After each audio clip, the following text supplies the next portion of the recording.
انداز میں سمجھ آ سکے اور ڈالر کمانے کے موقع ڈھونڈیں جی اور ڈالر خرچ کرنے کے جو موقع ہیں ان کو کم کریں. کھوکھر صاحب، جو زراعت سے وابستہ لوگ ہیں، سننے میں آ رہا ہے کہ زرعی مشینری جو ہے اس پہ ٹیکس اب نہیں ہوگا، لیکن چیلنجز آپ کے بہت زیادہ ہیں. ہم نے دیکھا کھاد کا بحران رہا پچھلی حکومت کے دور میں بھی، ابھی بھی آپ کو مسائل ہیں. اس بجٹ سے آپ لوگوں کی کیا توقعات ہیں اور آپ کی ڈیمانڈز کیا تھیں کہ کہاں کہاں آپ کو چھوٹ چاہیے، کہاں کہاں آپ کو مزید وسائل چاہیے؟ دیکھیں جی، اس میں کوئی شک نہیں کہ ریجن وائز ریجن کے حساب سے ہماری کاسٹ آف پروڈکٹ زیادہ بڑھ چکی ہے، جو کہ کاشتکار افورڈ نہیں کر سکتا. اس بجٹ میں ہم نے جو تجاویز دی ہیں وہ یہ تھا کہ تمام جو سیڈز ہیں، جس میں کنولا کا سیڈ ہو گیا، رائس کا ہو گیا، کاٹن کا ہو گیا، ویجیٹیبل سیڈ ہو گئے، یہ تمام سن فلاور کا ہو گیا، سب سیڈ سے جی ایس ٹی ختم کی جائے. اسی طرح زرعی مشینری پہ جی ایس ٹی تھی اور زرعی آلات پہ جی ایس ٹی تھی، وہ بھی ہم نے ریکویسٹ کی ختم کی. کاٹن کے بہت ساری، کاٹن بنولا پہ، کاٹن آئل پہ، کاٹن کیک پہ، سب پہ جی ایس ٹی تھی، وہ بھی ہم نے ریکویسٹ کی کہ ختم کی جائے، جس پہ ہماری بات چیت بھی ہوئی اور ہمیں امید ہے کہ آج وہ ساری جی ایس ٹیز ویو ہو جائیں گی. دوسری ہم نے ریکویسٹ کی کہ پیسٹیسائڈ، فرٹیلائزر، ان پہ جی ایس ٹی نہ لگائی جائے جن پہ پہلے جی ایس ٹی نہیں تھی. ہم یہ بھی امید کر رہے ہیں کہ وہ بھی ایسا ہی ہوگا، کیونکہ اس وقت جو ہمارا سب سے بڑا ایشو ہے وہ فرض کی آپ کی فاسفورس کھادیں بہت زیادہ مہنگی ہو چکی ہے، پوٹاش بہت مہنگی ہو چکی ہے، جس کی وجہ سے پیداوار میں کمیاں آ رہی ہے. کاشتکار، اب گندم کی اگر ہماری پیداوار 1 ملین ٹن اگر کم آئی ہے تو اس کی وجہ صرف ایک ہی ہے کہ ہم نے فاسفیٹک کھادوں کا کم استعمال کیا ہے. دوسرا ہمارا جو سب سے بڑا ایشو اس وقت بن گیا وہ ہے پانی کا. پانی اس وقت ہمارے پاس کوئی آلموسٹ 50 سے 60% شارٹ ہے، جس کے لیے ہم اللہ تعالیٰ سے، ہم سب مل کے اللہ تعالیٰ سے معافی بھی مانگیں، دعا بھی کریں کہ اللہ تعالیٰ کرم کرے کہ ہمارے پاس پانی آئے، کیونکہ پانی کے بغیر تو ممکن نہیں ہے. کیونکہ پانی، ہم نے پانی کے بارے میں بہت غلط پالیسیاں بھی بنائی ہیں کہ ہم کاٹن ایریا میں ہم چاول لے کے چلے گئے، رائس لے کے چلے گئے، ہم وہاں پہ گنا لے کے چلے گئے، وہاں پہ میز لے کے چلے گئے، اور اس وقت اگر چاول ایکسپورٹ کرتے ہیں، چینی ایکسپورٹ کرتے ہیں، اٹ مینز ہم پانی ایکسپورٹ کرتے ہیں. ہمیں اس بارے میں بیٹھ کے سوچنا چاہیے. ہمیں بجٹ سے بڑی مثبت تجاویز ہم نے جو دی ہیں، ہم امید بھی مثبت رکھ رہے ہیں کہ انشاءاللہ ابھی بجٹ پیش ہونے والا ہے کو ہماری ان چیزوں پہ ہماری وہ نظر ثانی کریں گے. دوسرا ہمارا بجلی کا ریٹ بہت زیادہ ہے، جس کے لیے بھی ہم نے ریکویسٹ کی ہے کہ ہمارا 1 یونٹ 1 ریٹ کیا جائے. اس وقت کاشتکار کو سمجھ نہیں آتی اس کا بل کتنا آ جاتا ہے. کسی کاشتکار کو 15 روپے یونٹ آتا ہے، کسی کو 30 روپے یونٹ آتا ہے، کسی کو 50 روپے یونٹ آتا ہے، کسی کو 100 روپے یونٹ آتا ہے. وہ ایف پی اے لگتا ہے، اس کی وجہ سے وہ ساری گڑبڑ ہو جاتی ہے. کیونکہ کاشتکار موسٹلی زیادہ ہمارے ان پڑھ ہیں جو کھیتوں میں کام کرتے ہیں. آپ یقین کر لیں کاشتکار سے محنتی پاکستان میں کوئی بھی نہیں ہے. جی صحیح ہے کہ یہ خالد صاحب آپ سے ذرا مزید بات بھی کرتے ہیں جو مسائل ہیں آپ لوگوں کے. شبر زیدی صاحب، یہ بتائیے گا کہ ابھی یہ خبر آئی کہ 15% تنخواہیں بڑھائی جائیں گی، یہ جو ہماری معیشت ہے کیا وہ اس طرح کے اقدامات کی متحمل ہو سکتی ہے جو موجودہ حالات ہیں؟ دیکھیں، بات یہ ہے کہ یہ تو ایک ریئلٹی ہے کہ سرکاری جو دفاتر کی تنخواہیں ہیں وہ کم ہیں، مگر میں سمجھتا ہوں کہ ابھی اس وقت ضرورت نہیں تھی اور 1 سال اس کو ریفر کر دیتا. میں اس کو جسٹیفائی نہیں کروں گا. صحیح ہے، لیکن شبر زیدی صاحب، جو آئی ایم ایف کی کنڈیشنز تھیں، آپ سمجھتے ہیں کہ اس بجٹ میں وہ ان کی جھلک نظر آ رہی ہے؟ دیکھیں، ہاں نہیں، میں نے ابھی اس بجٹ کو ابھی دیکھا ہے، مجھے تو بجٹ میں کوئی چیز نظر نہیں آئی بڑی جو تبدیلی ہے. صرف ایک چیز ہے کہ آپ ٹیکنیکلی اسپیکنگ پاکستان میں ویلتھ ٹیکس واپس لے آئے. اب پاکستان میں ایک زمانے میں ایک ویلتھ ٹیکس ہوا کرتا تھا کہ اگر میری کوئی جائیداد ہوتی تھی تو میں اس پہ ویلتھ ٹیکس دیتا تھا، چاہے میری اس کی آمدنی ہو یا نہیں ہو. تو اب آپ بیسیکلی ایک ویلتھ ٹیکس کا کانسیپٹ لے آئے ہیں کہ اگر میری کوئی جائیداد ہوگی تو اس پہ میں ٹیکس دوں گا. ٹھیک ہے، اس کا میں اس کو جسٹیفائی کر سکتا ہوں، مگر اس کے علاوہ مجھے کوئی بنیادی مطلب میں نے شاید اپنی تاریخ میں 40 سال میں تقریباً 40 سال ہو گئے مجھے یہ بجٹ کی اسپیچز دیکھتے اور پڑھتے ہوئے. ایک میں نے بھی دیا تھا، تو یہ تو میرا خیال سب سے مختصر ترین ڈاکومنٹ ہے. اس سے چھوٹا ڈاکومنٹ میں نے بجٹ کا نہیں دیکھا کبھی، تقریر کا. تو اس سے یہ لگتا ہے کہ انہوں نے صحیح بات کی ہے کہ ان کے بس میں کچھ تھا نہیں، تو انہوں نے خانہ پوری کر کے آگے بڑھ گئے ہیں بیسیکلی. لیکن یہ خانہ پوری کیا، جن لوگوں سے ہم پیسے چاہ رہے ہیں، ڈالر چاہ رہے ہیں، وہ اس خانہ پوری کو قبول کریں گے شبر زیدی صاحب؟ نہیں، دیکھیں، انہوں نے تو جو ان کی کنڈیشنز ہیں وہ پوری کرا لی ہے نا. وہ یہ کہہ رہے ہیں کہ آپ بجٹ ڈیفیسٹ کو کم کریں اور اپنے ٹیکسز کو لگائیں. اب انہوں نے جو ٹیکسز لگائے ہیں وہ انہوں نے ان لوگوں کو لگا دیے ہیں جو آئیڈینٹیفائڈ تھے اور ٹیکس پہ آلریڈی ٹیکس دے رہے تھے. تو جیسے بینکوں کا ریٹ بڑھا دیا انہوں نے، ٹھیک ہے، تو مگر جو ٹیکس کا جو ایکچولی جو آپ کو گروتھ چاہیے وہ تو نہیں ہوئی. تو یہ بنیادی طور پر یہ میرا نہیں، میرا خیال ہے وہ قبول کر لیں گے، مگر میں یہ آپ کو کہہ رہا ہوں نا کہ یہ میں نے اس سے زیادہ سادہ اور اس سے زیادہ غیر اہم بجٹ اپنی زندگی میں نہیں دیکھا. غیر اہم بجٹ آپ شبر زیدی صاحب کہہ رہے ہیں. خیر جی میں بتا رہا ہوں نا کہ میں ابھی پورا پڑھ رہا تھا، میں نے کوئی آپ سمجھے کہ میں نے 15 منٹ میں پورا بجٹ سمجھ لیا ہے کہ کیا ہے. میں آپ کو ایک ایک کلمہ رکھتا ہوں کیا لکھا ہے. یہ کہہ رہا ہوں، میں آپ کو یہ کہہ رہا ہوں کہ انہوں نے صرف کھانا پوری کی ہے. لیکن زیدی صاحب ایک بریف کمنٹ اور کر دیجیے گا. 6% گروتھ کے بعد اتنا مختصر بجٹ سمجھ سے باہر. کہ بات یہ نا نہیں، بات یہ کہ 6% گروتھ کے بعد دیکھیں ایک بات یاد رکھیں کہ اگر کوئی چیز چل رہی ہے صحیح چلنے دینے میں کوئی حرج نہیں ہے.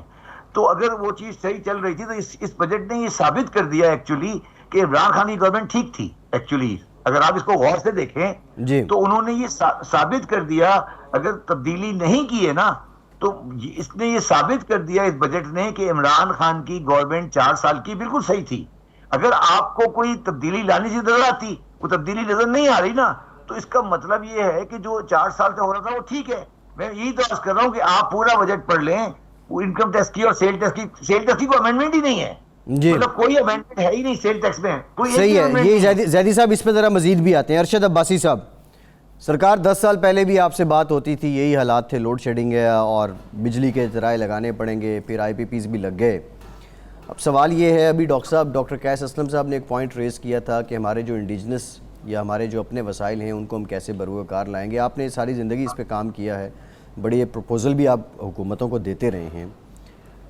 یہ مرض جو پچھلی حکومت کرتی رہی، جو موجودہ حکومت کرتی رہی، کیا اس مرض کی دوا یہی ہے یا اس کی دوا بہت آسانی سے میسر ہے یا یہ مرض لا علاج ہو چکا ہے؟ ارشد عباسی صاحب، توانائی بحران والا.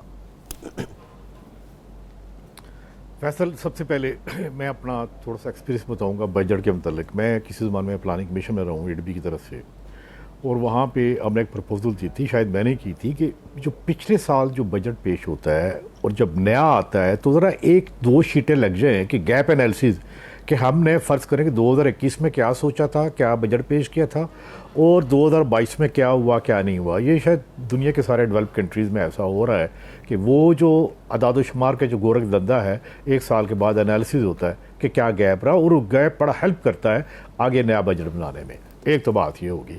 دوسری بات یہ ہے کہ دیکھیں، میں وہی اپنا ایکسپیرینس پلاننگ کمیشن کا، کہ بہت سارے پروجیکٹس بجٹ میں پیپر پروجیکٹس ہوتے ہیں. وڈ یو بلیو کہ کسی زمان میں 2008 میں جب میں تھا، 2008-9-10 میں، تو CDA کی لیٹ سے CDA کی ڈیجیٹائزیشنز کا پروجیکٹ آیا، یا بہت سارے اس طرح کے آئے. 2 سال بعد پتہ گیا CDA کے، یار وہ کیا ہوا تھا جی، وہ ہم نے تو کمپیوٹر لیپ ٹاپ لے لیے تھے 62 سال. یہ ایک ایسا گیپ انالیسز ہے جس کی بیس کے اوپر کیا ہوا کہ انڈیا نے پلاننگ کمیشن کو شیلف کر دیا. میں نے آپ کے اس پروگرام میں یہ کہوں گا کہ چونکہ ایک بیسک ذمہ داری جو ڈیولپمنٹ پروجیکٹس کی وہ پلاننگ کمیشن کی ہے، یہاں پہ مانیٹرنگ اینڈ ایویلیویشنز کا ایک ونگ بھی ہے، وہاں ایک گریڈ 22 کا بندہ بیٹھا ہوتا ہے، اور کیا ہوتا ہے at the end of the day کوئی پتہ نہیں سندھ میں پروجیکٹ لگے نہیں لگے. دیکھیں آپ کتنی کہانیاں سنتے ہیں، آپ کے پروگرام میں بھی ایسا ہوتا ہے کہ بلوچستان میں کتنے لگے، پتہ لگا سارے پیپر پروجیکٹ ہیں. ایک تو بات یہ ہوگی. دوسری بات، ایک یہاں پہ کسی صاحب نے بات کی کہ سیلری گورنمنٹ سرونٹ کی نہیں بڑھنی چاہیے. میرے خیال میں ایک میری بک بھی ہے، اور ایک جو میرا اپنی پوزیشن انرجی سیکٹر میں یہ ہے کہ جینکوز کا ایک CEO جو کہ گریڈ 20 یا 21 میں ہوتا ہے، اس کی سیلری آج بھی 1,70,000 یا 80,000 ہے. اس کے مقابلے میں جو اسسٹنٹ ڈائریکٹر نپرا میں ہے یا KL میں 2 لاکھ 3 لاکھ 4 لاکھ لے رہا ہے. ایک میرا ایکسپیرینس نیب کا بھی رہا ہے 2-3 سال کا، ابھی ویری ریسنٹ. میرا اپنا خیال ہے جب سیلری کم ہوتی ہے تو یہ ایکچولی ایک پرووک کرتی ہے کرپشنز کو. جینکوز کی جو ہماری حالت ہے، میرا خیال ہے، میں یہ سمجھتا ہوں کہ سارا جتنا سٹاف ہے وہ بڑا لو پیڈ ہوتا ہے. سیلریز کے متعلق ایک کمیشن بننا چاہیے کہ کس کی کتنی سیلری ہونی چاہیے. ایک تو بات میری یہ. اب آتے ہیں آپ کے کور پروجیکٹ کی طرف. بات یہ ہے کہ جی 40,000 میگا واٹ کی بھی کیپیسٹی ہے، یہ کل چیئرمین نپرا نے کہا. لیکن چیئرمین نپرا نے یہ نہیں کہا کہ ہم ٹیکس دیتے ہیں، میں اور آپ، ہمارے ہاں ایک فیس دیتی ہے ساری ڈسکو، ساری جنکو، سارے پاور پلانٹ فیس دیتے ہیں نپرا کو. نپرا کے ایکٹ پڑھیں، ان کی بھی ایک ذمہ داری بنتی ہے. ذمہ داری کیا بنتی ہے؟ Consistency in electricity supply in کی بیسک مشن میں ہے. بتائیے، دیکھیں جی، گورنمنٹ چاہے عمران خان کی ہے، نواز شریف کی ہے، زرداری صاحب کی ہے، کسی کی ہے، ہماری بیوروکریسی کہاں پہ ہے، ہماری منسٹریز کہاں پہ ہیں، ہمارے CEOs کہاں پہ ہیں، اور سب سے بڑا یہ آپ دیکھیں نپرا کی بلڈنگ جو 12 سٹوری ہے، جس کی سیلری دیکھیں، پرس دیکھیں، یہ کہاں پہ ہے؟ یہ ہمیں ایز اے منال سکوم، میرے خیال میں یہاں پہ انجینئر جبار صاحب بیٹھے ہوئے ہیں، ہم کلوزلی کام بھی کرتے رہے ہیں، ہمیں دیکھنا ہے کہ بھائی یہ جو ہمارا انسٹیٹیوشنل سب سے بڑا فیصل، بات سن لیجئے، سب سے بڑا پاکستان میں المیہ نہ آئل کا مسئلہ ہے نہ اس کا ہمارا انسٹیٹیوشنل کلیپس ہے، وہ وجہ کس طرح؟ اب آتے ہیں اس کی طرف۔ ہم نے 2018 میں جب عمران خان آئے، میں اور انجینئر جبار نے ایک بڑی اسٹڈی بنا کے دی کہ پاکستان میں آئل اور گیس کے ریزروز ہیں، آپ اس کو ایکسپلور کیجئے۔ ابھی ہمارا 44% ایریا جو وہ ایکسپلور ہوئے، باقی تو ہم نے چیک ہی نہیں کیا۔ اسی لیے ابھی ریسنٹلی بنو میں 250 MMSCF گیس اور آئل بھی آیا ہے۔ اب اصل ایشو یہ کہ ہماری آئل اینڈ گیس کمپنیز کے اوپر کوئی سرپرست اعلیٰ ہی نہیں ہے۔ ذرا دیکھیے اس کے بورڈ کا ممبر کون ہے، یہ کیسے چل رہے ہیں۔ دیکھیے اس رپورٹ میں بڑا صاف تھا کہ ہمارے بارڈر سے تقریباً 600 میٹر کے اوپر 2.5 لاکھ بیرل انڈیا آئل نکال رہا ہے۔ ابھی رن آف کچھ میں ہمارے بارڈر سے ایٹ لیسٹ 1 کلومیٹر کے اوپر وہ 2 لاکھ بیرل نکالنے لگے۔ ہماری ٹوٹل ڈیمانڈ 3.5 لاکھ ہے۔ ہم نے کیا ابھی کولو کی طرف گئے، نارتھ وزیرستان کی طرف گئے، اور جو ایریا ہم نے سپاٹ کیا یہ چلے گئے۔ میں نہیں کہتا، لیکن پچھلی گورنمنٹ صحیح ہے۔ یہی میرا سوال تھا جو میں یہ جاننا چاہ رہا تھا کہ یہ ایکسپلور نہیں ہو پا رہے۔ ایک جب خان صاحب کی حکومت آئی تھی اس وقت ہم نے دیکھا کافی پر امید تھی، ایک پروجیکٹ چل رہا تھا، حالانکہ تھوڑا سا انہوں نے انیشیل اعلان بھی کر دیا تھا، بٹ وہ تو ایک ٹیکنیکل ایشو ہے، بعض اوقات آپ ڈرلنگ کرتے ہیں، آپ سرچ کرتے ہیں، وہ نہیں نکلتے، لیکن ایکسپلور کرنا بڑا ضروری ہے۔ جبار میمن صاحب، یہ جو شبر زیدی صاحب کی گفتگو بھی آپ نے سنی ہے، اس بجٹ میں جو انویسٹرز ہیں، جو صنعتکار ہیں، پروڈیوسرز ہیں، ان کے لیے کیا مختلف آپ کو نظر آ رہا ہے، اور آپ کی تجاویز کیا تھیں ان گمبھیر معاشی حالات میں حکومت کو؟ دیکھیں، شبر زیدی صاحب میرے بڑے پرانے دوست ہیں کہ زمانے میں ہم جو ہے شاہد حسین رپورٹ بن رہی تھی کہ کس طریقے سے پاکستان میں ٹیکس مشنری میں اصلاحات آ سکتی ہیں اور ٹیکس مشنری کا کیسے بیہیویئر ہونا چاہیے، اور ود ان ٹیکسیشن کلیکشن اور ایک انڈیپینڈنٹ ایڈجوڈیکیشن کس طرح الگ ہونی چاہیے، آڈٹ کا نظام جو ہے وہ کیسے چلنا چاہیے، اور ایک بے انتہا ڈسکریشن کا جو عمل و دخل جاری تھا اس میں کیسے ایک ڈویژن آنی چاہیے۔ یہ کنسرنز تھے، وہ ہمیشہ بزنس مینوں کے رہے، انڈسٹریلسٹ کے رہے۔ میرے اپنے خیال میں یہ 20 سال پہلے کی کہانی ہے، بلکہ اس سے بھی اور زیادہ پرانی، ایک اچھی کاوشوں کے ساتھ اچھے ایکسپرٹس میں، جس میں شبر زیدی بھی شامل تھے۔ ہم تو جا کے جو ہے تجاویز دیتے تھے، میں اس زمانے میں بھی وائس پریزیڈنٹ تھا FPCI کا، تو ایک اچھی جامع کتاب بنی۔ اب میں واپس آتا ہوں کہ آخر پاکستان میں ہو کیا رہا ہے۔ میں کوئی 25 سالوں سے بجٹ کمیٹیز کا کنوینر رہا ہوں، بجٹ کمیٹیز میں انالائسس کرتا رہا ہوں۔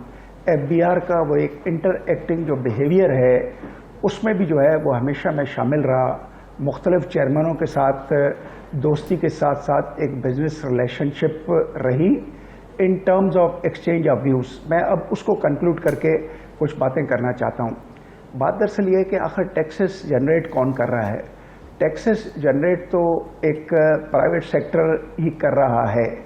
گورنمنٹ جو ہے وہ اس پرائیویٹ سیکٹر کو یا تو فیسیلیٹیٹ کرے یا تو اس کے سسٹم میں اتنی کمپلیکیشنز پیدا کرے جو آج کے دن میں دیکھ رہا ہوں کہ اگر آپ ایک جنرل سروے کروا لیں تو آپ کو 99%، میں کہتا ہوں کہ LSM کو تھوڑا سا چھوڑ دیں، کیونکہ LSM کی صدا جو ہے کئی جگہوں پہ بہت ہی اچھی طریقے سے سنی جاتی ہے کہ گورنمنٹ آف پاکستان میں اگر کسی کا کام ہوتا ہے تو اس کو ہم ایک پاورفل ریٹنگ میں لے جائیں، ان کو کسی کی ضرورت نہیں ہوتی ہے۔ مگر درمیان بیچ میں جب آپ M اور S اور مائکرو میں جاتے ہیں تو ان کی صدا جو ہے بڑی ویک ہوتی ہے، اور اس کے سلسلے میں FPCCI میرے خیال میں بھی FPCCI کے منسلک ہوں، کوئی 25 سالوں سے کافی حد تک کاوشیں کرتی رہی ہے۔ اب پاکستان میں جو کچھ ہو رہا ہے، ہم جو کچھ باتیں کریں، آج پاکستان میں آپ کو ایک بجٹ ملے گا، آپ وہ ڈاؤن لوڈ کر لیں، میرے پاس بھی پڑی ہوئی ہے شیٹ۔